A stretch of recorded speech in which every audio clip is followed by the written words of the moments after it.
ऊंची ऊंची खूबसूरत इमारों के इश्तिहार देखकर बिल्डर लोगों को एक घर का सपना दिखाते हैं और उनके खून पसीने की कमाई को हजम कर जाते हैं। ऐसे ही बिल्डर्स की मनमानी के खिलाफ न्यूज वर्ल्ड इंडिया ने एक मुहिम छेड़ रखी है। आज हम आपको दिखा रहे हैं नोएडा में आशियाने की आस में दर दर भटक रहे लोगों का दर्द। नोएडा 128 सेक्टर में नारेबाजी कर रहे इन लोगों का गुस्सा फूटा है जेपी बिल्डर के खिलाफ। जेपी बिल्डर ने इन लोगों को अपने घर का सपना दिखाया था। बरसों बीत गए, वो सपना तो पूरा नहीं हुआ। इनके परिवार के सड़क पर आने की नौबत जरूर आ गई। कितना पैसा दे चुके हैं आप? हम लोग 90%।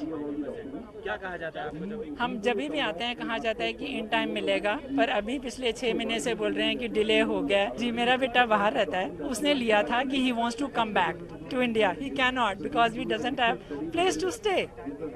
मैं वेट कर रही हूँ कि मेरा घर बने और मेरा बच्चा वापस आए। हमने अपना पुराना घर बेच के 95% पेमेंट कर चुके हैं और उसमें कुछ भी नहीं अभी हमें दिखाई दे रहा। हमने मोर देन 90% पैसा, मोर देन 50 लाख पे कर दिया है और अभी तक सिंपली स्ट्रक्चर खड़ा है। ऑर्चर्ड में हमने फ्लैट बुक किया था।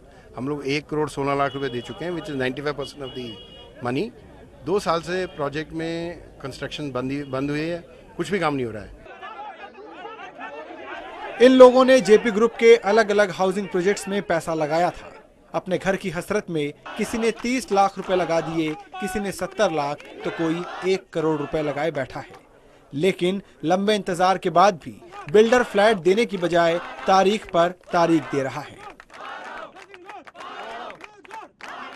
वो बोल रहे हैं कि प्रोजेक्ट हम कंप्लीट कर देंगे, बट टाइम हम लोगों ने पूछा कि टाइम ऑलरेडी 4 साल हो गए, 95% पेमेंट ले चुके हैं और अभी 6 करोड़ से ज़्यादा वो नहीं हुआ है।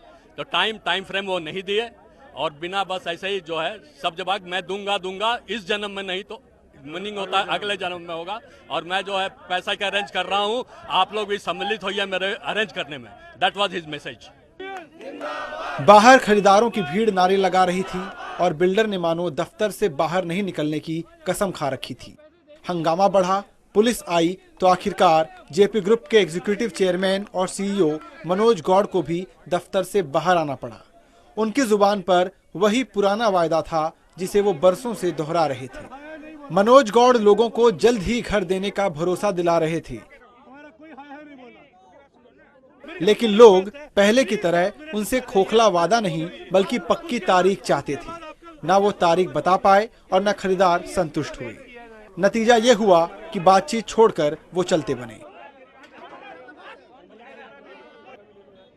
इस बारे में जब हमारी टीम ने जेपी ग्रुप के एडवाइजर से बात की तो उन्होंने कहा कि तमाम प्रोजेक्ट्स का रुका हुआ काम जल्द ही शुरू हो जाएगा। बातचीत करी, उनकी कुछ जो प्रॉब्लम्स थी, इश्यूज थी, उसको उन्होंने पेश किया। हमारे चेयरमैन साहब खुद बाहर आए, श्री मनोज गौड़ जी आके उन्होंने बात की, सबकी बात सुनी।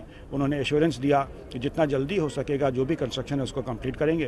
कंस्ट्रक्शन के लिए वो कमिटेड हैं। फंड्स की कुछ इश्यूज़ हैं, फंड्स की को लाने की कोशिश कर रहे हैं और होपफुली जल्दी ही पैसे आ जाएंगे और जब आएंगे तो काम तेज़ी से तेज़ हो जाएगा। जाहिर है बिल्डर अभी और मोहलत चाहते हैं, लेकिन खरीदारों के सब्र का बांध टूट चुका है। ये लोग सब्र करें भी तो कैसे? अपने घर के सपने की इन्हें इतनी भारी कीमत चुकानी पड़ रही है कि जीवन भर की जमा पूंजी गंवाने के बाद भी इनके हाथ खाली है।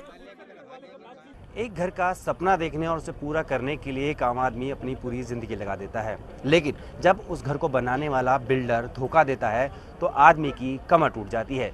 जेपी के इन बायर्स की भी कुछ ऐसी ही कहानी है। ये अपने घर का सपना पूरा करने के लिए जेपी बिल्डर में अपनी पूरी जमा पूंजी निवेश कर चुके हैं, लेकिन इन्हें इनका घर कब मिलेगा इस बारे में इन्हें कोई सटीक जवाब नहीं मिल रहा है। कैमरा पर्सन प्रदीप रावत के साथ Jitendra Bhati, news world India, Noida.